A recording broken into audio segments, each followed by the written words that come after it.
দুই সতীন কিভাবে একসাথে থাকতে পারে, কিন্তু এরা দুই না, তিন সতীন ছিল একসাথে। স্ক্রিনে থাকা এই লোকটির নাম আহাদ। প্রথম বিয়ে করেন এবং সেই সংসারে রয়েছে এক মেয়ে যার নাম আকসা।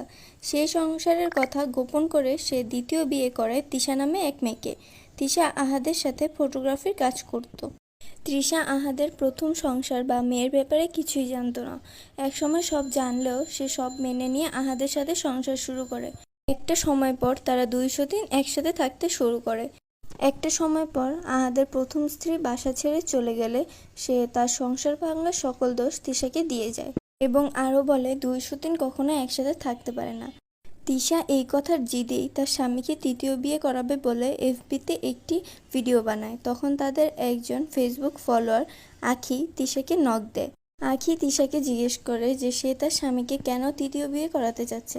তখন তৃষা পুরো ঘটনা খুলে বললে কথা বলতে বলতে তৃষা এবং আখির মাঝখানে বেশ ভালো একটি সম্পর্ক গড়ে ওঠে। বলা বাহুল্য, তৃষা নামের এই মেয়ের এর আগেও রয়েছিল একটি সংসার এবং সেখানে একটি ছেলে রয়েছে। সেই ছেলেটি বর্তমানে সে তার দাদিবাড়িতেই রয়েছে।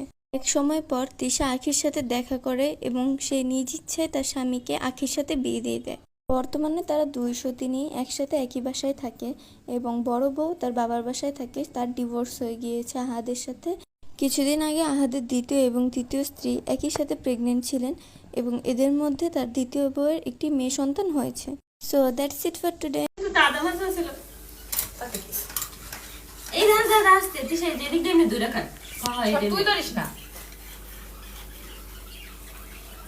এই তো কাটা হয়ে গেছে।